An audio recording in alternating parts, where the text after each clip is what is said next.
Assalamualaikum dan salam sejahtera. Nama saya Nurin Nadira binti Izwanas dari kelas 1 USM. Hari ini kita akan mempelajari bab 8 iaitu Tamadun Islam dan sumbangannya. 8.4 Sumbangan tamadun Islam kepada dunia. Pada akhir pembelajaran, murid akan dapat menerangkan tentang sumbangan tamadun Islam kepada dunia. Pengenalan. Tamadun Islam berikan sumbangan yang besar terhadap perkembangan tamadun dunia. Tamadun Islam tekankan keseimbangan, kemajuan, kebendaan dan kerohanian yang tinggalkan kesan pembangunan fizikal dan insaniah sehingga kini baik dari segi politik, ekonomi maupun sosial. Politik. Islam pentingkan corak hidup yang sejahtera dan makmur. Islam juga pentingkan kehidupan bernegara, pemerintahan dan cara hidup berteraskan keadilan, konsep ummah dan sistem syura. Kehidupan bernegara semasa pemerintahan Nabi Muhammad SAW, baginda ketua negara bertanggungjawab jaga Madinah, selesaikan masalah rakyat melalui perlembagaan. Jawatan khalifah selepas kewafatan Nabi Muhammad SAW berperanan untuk tegakkan agama, tadbir ikut hukum syariah. Kerjasama antara bangsa dijalinkan bagi tujuan dakwah dan silaturahim. Penerokaan wilayah baharu naikkan lagi imej Islam. Pemerintahan dan cara hidup berteraskan keadilan. Cara pemerintahan yang adil kepada semua penduduk meskipun berbeza agama dan keturunan. Keadilan dan toleransi antara kaum bawa kedamaian kepada negara. Konsep ummah. Wujudkan konsep masyarakat yang lebih dikenali sebagai ummah. Masyarakat disatukan tanpa mengira agama dan keturunan. Setiap anggota masyarakat punya tanggungjawab yang sama, iaitu bekerjasama bagi majukan negara. Sistem syura. Mesyuarat yang diadakan untuk capai keputusan ikut suara ahli yang terbanyak.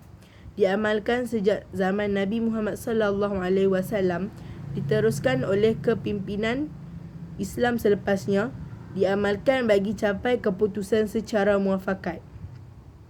Ekonomi. Amalan ekonomi Islam. Tekankan beberapa amalan dalam sistem ekonomi. Didik jiwa manusia agar berdisiplin, amanah dan berjiwa bersih. Adakan sistem zakat. Sistem wakaf untuk bangunkan umat Islam. Adakan sistem mata wang dirham dan perak untuk jalankan aktiviti ekonomi.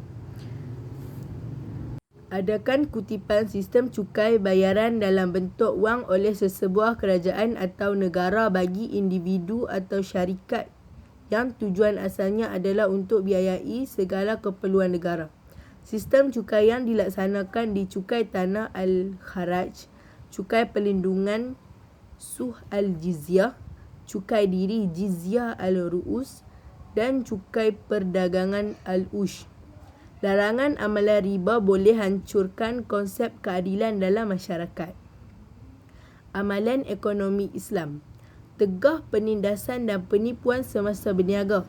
Kurangkan timbangan, boros, kedekut, membazir. Ambil keuntungan berlipat ganda dan tidak amanah. Galakkan manusia hasilkan produk yang bermutu dan lakukan. Penyelidikan dalam bangunkan ekonomi dalam bidang pertanian. Tidak sekat umatnya dari jalankan perdagangan selagi ikut hukum syarak. Seperti keluarkan zakat dan jaga kebajikan masyarakat. Hulurkan bantuan dan bersedekah di samping amalkan sikap berjimat cermat. Institusi Baitul Mal. Institusi kewangan. Fungsinya seperti perbendaharaan negara yang urus kewangan untuk bangunkan negara. Diamalkan sejak zaman Nabi Muhammad SAW dan diteruskan oleh pemimpin-pemimpin lain sehingga kini. Sumber Baitul Mal. Harta melalui zakat, zakat fitrah, zakat harta, ternakan, pertanian, emas, perak. Barang perdagangan, wang simpanan.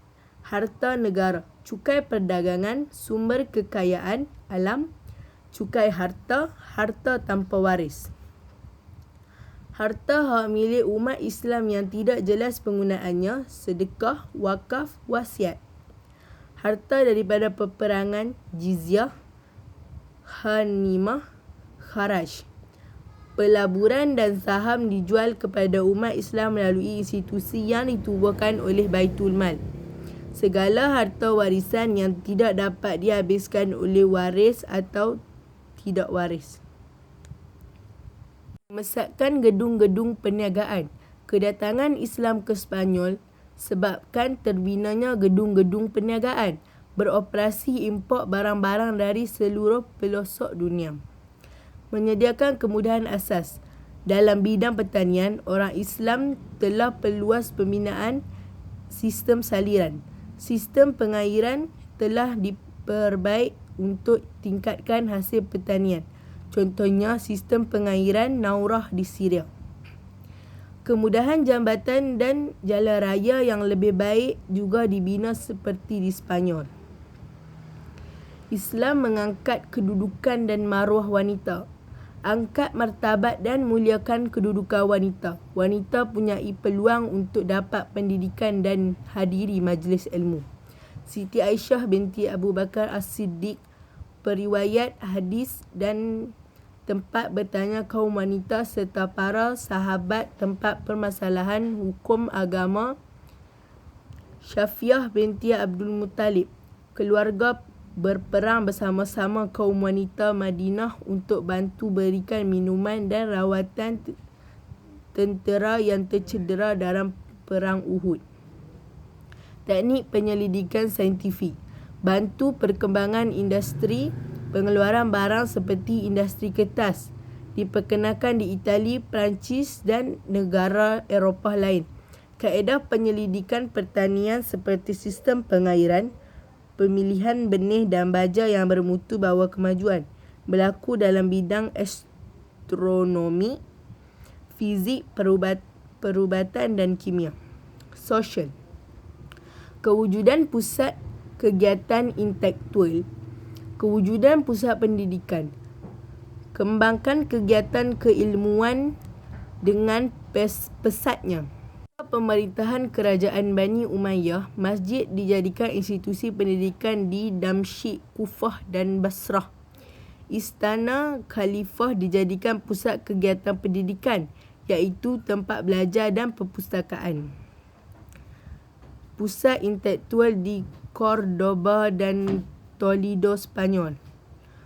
Para pengkaji atau pelajar dari pelbagai pelosok Eropah telah datang belajar di universiti-universiti Islam terutamanya dalam bidang sains dan falsafah.